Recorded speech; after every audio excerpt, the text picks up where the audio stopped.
Hey everybody, welcome to Landscape Rescue. I'm here at one of my favorite spots to shop for plants. It's called Nixa Hardware. It's this local hardware store that has a great landscape selection. Not only does it have hardscape supplies, it's got farm supplies. It's pretty much a one-stop shop, but I like the garden center, and that's what we're here to explore. So as soon as I get out of my car, the first thing I notice is all these beautiful redbuds in full bloom. This is called the flamethrower, and we're really lucky because we have a couple different maturity levels here. So we've got blooms on this one. This is a flamethrower. Then we have blooms and foliage on this one here. This is a 10 or a 15, and they've got it priced at $170, which is not a bad price for a flamethrower. And the reason I say that is because we have a very hard time finding them. Later on in the year, they are difficult to find because people are going to snatch these up. The flamethrower has a combination of new growth is kind of this red color. It fades to kind of an orangish yellow. There is not a more dynamic redbud than the flamethrower. I'm a huge fan, and they seem to do very well in our area. Another one that I wanted to talk about was the Rising Sun, and it's this guy right here. So if you can see, the Rising Sun redbud has very unique foliage also. You never have to compromise in shape. They're all gonna have this heart-shaped leaf, which by itself is kind of an accolade for the redbud. Beautiful blooms that are going to coincide with a lot of the crab apples. They're going to coincide for a couple weeks there. They coincide with dogwoods. Redbuds are tough. They are relatively indestructible out in nature. I see them growing out of the sides, crags and rocks. In a drought situation, the next year I'm like, oh, that redbud that's growing on that cliffside, it's not going to make it. You know, it hasn't rained in a month. The next year, it's blooming.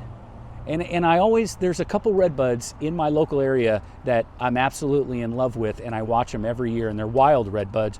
They're growing in a crag of a rock, or they're sticking out of a rock face. It's ridiculous how tough these plants are. That's the redbud. So we've had two that we've looked at. We've got the flamethrower and the Rising Sun. Now the Rising Sun is $118.74. It's in like a smaller, like 7-gallon pot, but I do believe that, oh, here's one in a 5 for $69.84. So pretty good deal all around. I'm pretty impressed. These are in garden debut pots. I don't know who their vendor is, but they're doing a pretty good job keeping this stuff priced competitively.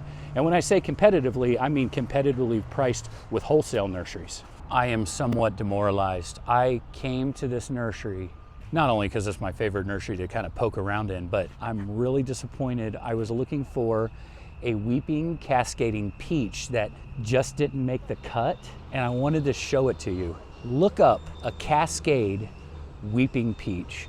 That is probably one of, they don't do exceptionally well here, I have to admit. The first time I saw one of those, I had to take a knee.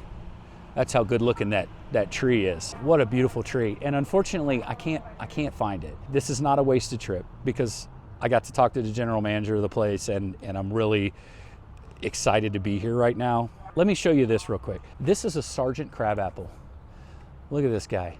It's a Sargent crabapple. They're blooming right now, and they're coinciding with some of the other crabapples and redbuds. And they are looking amazing out in the landscapes right now.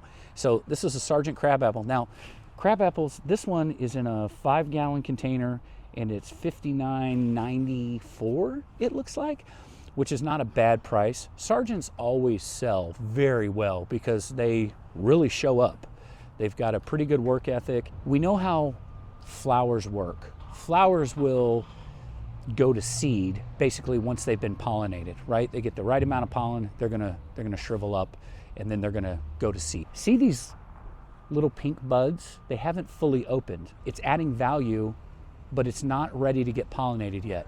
Where adversely, you have these big open blooms. So this little pink bud is gonna open up into this white one. Lots of dynamics, if you can look here, lots of dynamics and lots of value because it stays tight long enough. Redbuds do this too.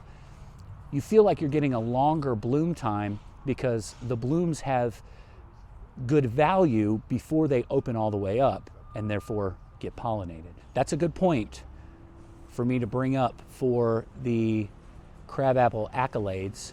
I really do like how they look. I like a whole lot that they're coinciding with the redbuds and putting on a show for us this year.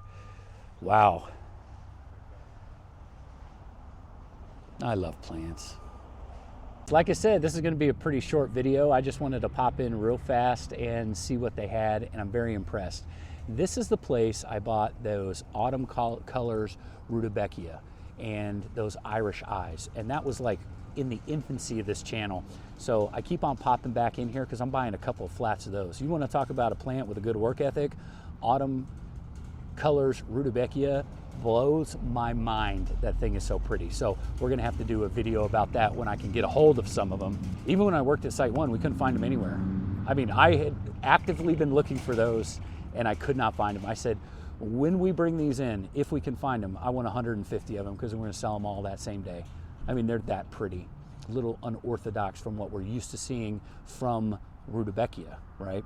I wanted to swing by, kind of the last plant I wanted to talk about is the purple leaf sand cherry, or Prunus cistina. Now, you can't tell right now because it's under shade cloth, but when this fully leaves out, in full sun, these will have a very dark leaf. This is the poor man's Japanese maple, but I think it scores really high because it actually blooms where the Japanese maple doesn't. I like the sand cherry. These sand cherries are $34.74 for a 3-gallon pot. It's a pretty decent price for maybe not the most long-lived shrub, but a shrub that's going to do some work for you in the garden spaces. Thank you very much for coming with me. I'm Stuart Moore. This is Landscape Rescue, and thank you very much for letting me into your home talk about plants.